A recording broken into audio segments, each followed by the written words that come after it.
Assalamualaikum warahmatullahi wabarakatuh. Kami dari kelompok 4, pada kali ini kami akan membahas tentang tahapan budidaya tanaman kelapa sawit Elaeis oleifera di tanah organik. Sebelumnya, perkenalkan saya Heru Adistiawan. Saya Fiorenza Sayasarian Kalopilo. Saya Raflintong Napitupulu. Saya Yudo Ramadana Putra. Saya Aziza Dwi Putri. Mari kita simak video berikut. Halo rekan-rekan semua, di video kali ini kami akan membahas tentang budidaya tanaman kelapa sawit jenis Elaeis oleifera di tanah organik. Proses budidaya tidak sederhana yang kita bayangkan, terutama kalau dilakukan di tanah organik seperti tanah gambut yang punya karakteristik yang lembek, asam, dan mengandung banyak bahan organik. Nah, di video ini kami akan menjelaskan tahapan budidaya kelapa sawit mulai dari persemaian, persiapan lahan, penanaman, hingga pemeliharaan. Untuk itu, yuk kita simak tahap demi tahapnya. Oke, teman-teman, untuk tahap yang pertama itu ada tahap persemaian. Nah, di tahap ini, benih unggul Elaeis oleifera dipilih dan disemaikan untuk menghasilkan bibit yang sehat dan juga seragam. Prosesnya dimulai di pengeseri selama 3 bulan, menggunakan polybag kecil dan media tanam yang lembab. Bibit kemudian dipindahkan ke meniseri. Nah, tahap ini berlangsung selama 9 bulan dengan perawatan seperti penyiraman rutin, pemupukan ringan, dan pengendalian hama serta gulma. Selain itu, kondisi sinar matahari juga dijaga agar tidak terlalu panas karena bibit mudah layu kalau kena langsung cahaya matahari. Setelah berusia 12 hingga 14 bulan, bibit mencapai 80 hingga 100 cm dengan 6-8 helai daun. Barulah bibit siap dipindahkan ke lapangan untuk ditanam permanen. Nah, baik. Setelah bibit siap, langkah berikutnya adalah persiapan lahan.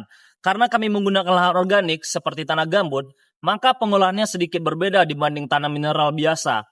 Yang pertama itu lahan perlu dibuat sistem drainase agar air tidak menggenang karena akar sawit mudah busuk jika terlalu basah.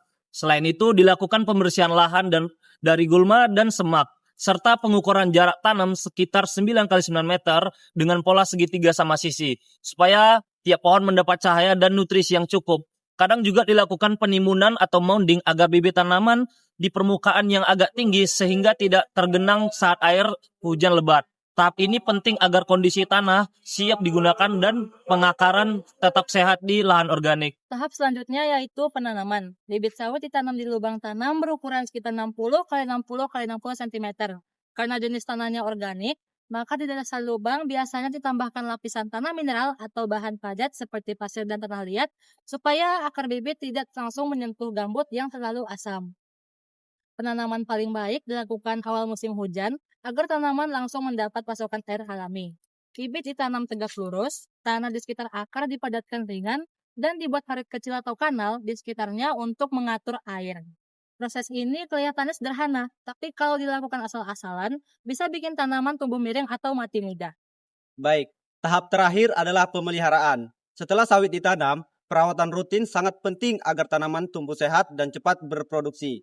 Kegiatan pemeliharaan meliputi yang pertama adalah penyiangan gulma agar tidak bersaing menyerap nutrisi.